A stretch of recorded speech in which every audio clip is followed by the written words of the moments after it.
நண்பர்களே, இன்னைக்கு என்னன்னு சொன்னால் ரவா பிரியாணி வச்சுருக்கு பார்த்துடுங்க. கோதுமை ரவை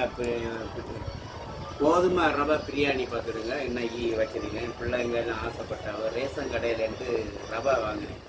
1 கிலோ ரவை கிடைச்சி. சரி, நம்ம இன்னைக்கு பிரியாணி வைப்போம், நம்ம இதுதான் கை வந்த கரையாச்சு அப்படின்னு சொல்லிட்டு இன்னைக்கு கொஞ்சம் மட்டன், ஒரு 1/2 கிலோ மட்டன் எடுத்தேன். நம்ம அன்பர் தான் கடை போட்டிருக்காரு பக்கத்தில். ஒரு 1/2 கிலோ மட்டன் எடுத்து இங்கே பாருங்க, பிரியாணியை பார்த்தீங்களா எல்லாம் போட்டு பார்த்தீங்கன்னா அண்டி பருப்பு, கிஸ்மிஸ், பழம் எல்லாம் போட்டு மிளகு பிரியாணி என்னென்ன போடணுமோ எல்லாம் போட்டு அப்படி வச்சது.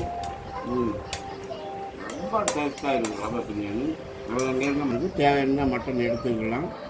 நேற்று வச்சக்கா இங்கே பாருங்க, அப்புறம் எக்கு இருக்குது, முட்டை இருக்குது, எல்லாம் இருக்குது. என்ன வேணுமோ எடுத்துக்கினாக்கி ஞாயிற்றுக்கிழமை பிள்ளைங்களோட சந்தோஷமாக, மனைவி பிள்ளைங்களோட சந்தோஷமாக இப்படி செஞ்சு சாப்பிடச்சுன்னு ஒரு தனி சுகந்தாங்க.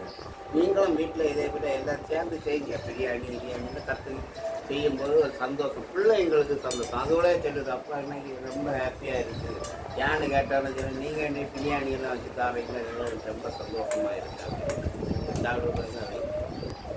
சாப்பிடுறது இது பிடிச்சிருந்தா லைக் பண்ணுங்கள், சப்ஸ்கிரைப் பண்ணுங்கள், சரியா? கமெண்டில் போடுங்க எப்படி நான் போடுவேன்.